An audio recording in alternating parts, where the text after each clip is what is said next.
Hello friends, मेरा नाम है अमन और स्वागत है आप सभी का आपके अपने यूट्यूब चैनल इंटेलिजेंट ज्ञान पर। तो आज हम डिस्कस करने वाले हैं सामान्य विज्ञान के महत्वपूर्ण टॉप 20 क्वेश्चन। तो अगर आप रेलवे एनटीपीसी या फिर ग्रुप डी या फिर किसी अन्य कॉम्पिटिटिव एग्ज़ाम की तैयारी कर रहे हैं तो ये सारे प्रश्न आपके लिए इम्पोर्टेंट होने वाले हैं। वीडियो को अंत तक देखें। तो चलिए देखते हैं पहले प्रश्न को। तो पहला प्रश्न है, क्षारक को जल में घोलने पर क्या मुक्त होता है?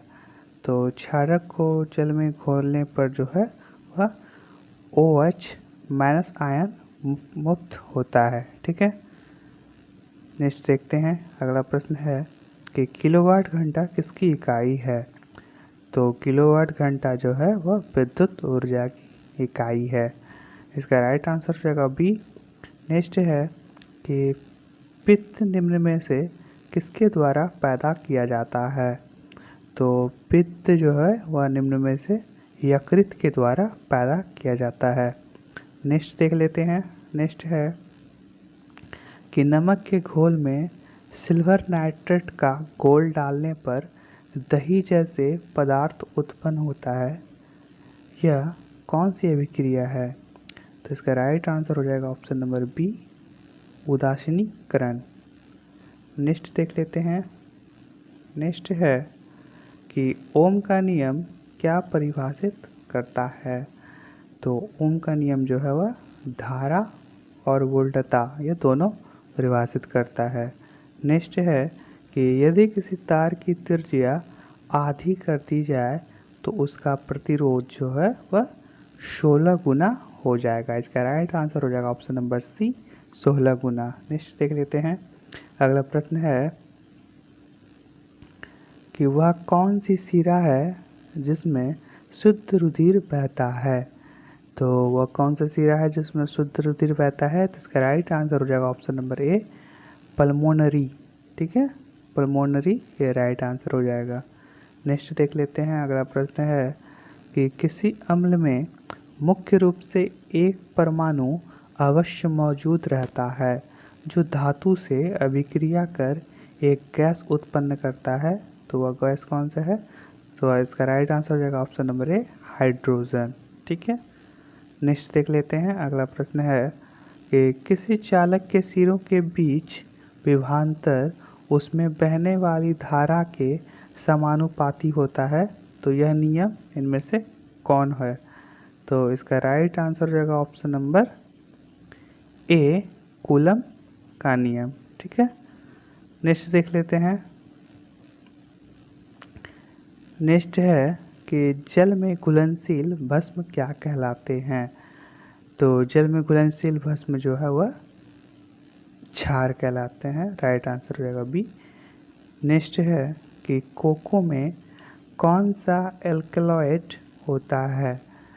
तो कोको में जो है वह थियोब्रोमिन एल्कलॉइड होता है। इसका राइट आंसर हो जाएगा option number B, theobromine. Next है कि नींबू के रस का पीएच मान कितना होता है? तो नींबू के रस का पीएच मान होता है 2.5। कहीं कहीं आपको 2.4 भी देखने को मिल सकता है, वो भी आपका राइट आंसर ही होगा। ठीक है, नेक्स्ट देख लेते हैं।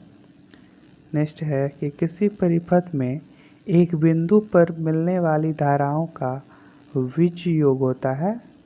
तो इसका आंसर हो जाएगा ऑप्शन नंबर बी, 0। नेक्स्ट देख लेते हैं। नेक्स्ट है कि किसी कोशिकांग को आत्महत्या की थैली कहा जाता है। तो किस कोशिकांग को आत्महत्या की थैली कहा जाता है?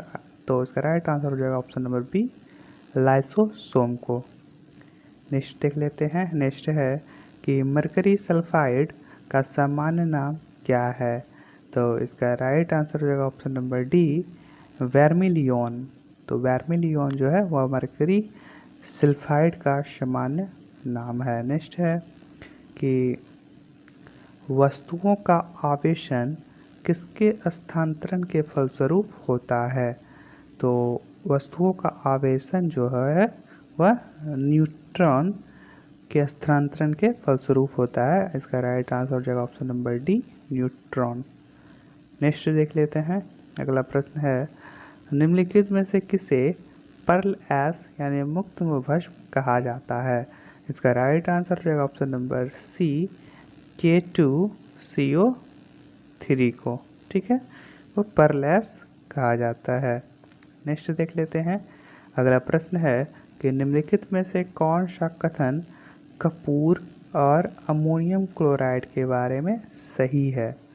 तो इसका राइट आंसर हो जाएगा कि ऑप्शन नंबर सी, कि दोनों ही उर्ध्वपातन होते हैं। ठीक है, नेक्स्ट देख लेते हैं। अगला प्रश्न है कि कोशिका में पाया जाता है, तो कोशिका में क्या पाया जाता है? तो कोशिका भित्ति, लवक, रिक्तिका, ये सभी। तो इसका राइट आंसर हो जाएगा ऑप्शन नंबर डी, ये सभी, यानी ये तीनों जो है वह कोशिका में पाया जाता है। ठीक है, देखते हैं अगले प्रश्न को। अगला प्रश्न है कि दो विद्युत आवेशों के बीच लगने वाला बल इनमें से किससे संबंधित है? तो इसका राइट आंसर हो जाएगा ऑप्शन नंबर बी, कूलाम का नियम। तो दो विद्युत आवेशों के बीच लगने वाला बल कूलाम का नियम से संबंधित है। इसका राइट आंसर हो जाएगा ऑप्शन नंबर बी। नेक्स्ट देख लेते हैं। अगला प्रश्न है कि दो प्राथमिक रंग लाल और नीले के मिश्रण से कौन सा सेकेंडरी रंग प्राप्त होता है? तो प्राथमिक रंग जो होता है लाल और नीले के मिश्रण से मेजेंटा, ठीक है, सेकेंडरी रंग का निर्माण होता है। इसका राइट आंसर हो जाएगा option number C, magenta. Next है कि निम्नलिखित में से कौन लैंगिक जनन रोग नहीं है? तो जिनमें से कौन लैंगिक जनन रोग नहीं है? तो इसका राइट आंसर हो जाएगा option number C, syphilis. Next देख लेते हैं। तो ये आज का आखिरी प्रश्न था। आज का प्रश्न है कि समान आवेशों में होता है, तो आपके ऑप्शन है ए आकर्षण, बी आसंजन, सी विकर्षण, या फिर डी ये सभी। तो इसका राइट आंसर आप कमेंट बॉक्स में कमेंट कीजिएगा, और आपको वीडियो कैसा लगा आप कमेंट करके ज़रूर बताइएगा। तो मिलते हैं नेक्स्ट वीडियो में।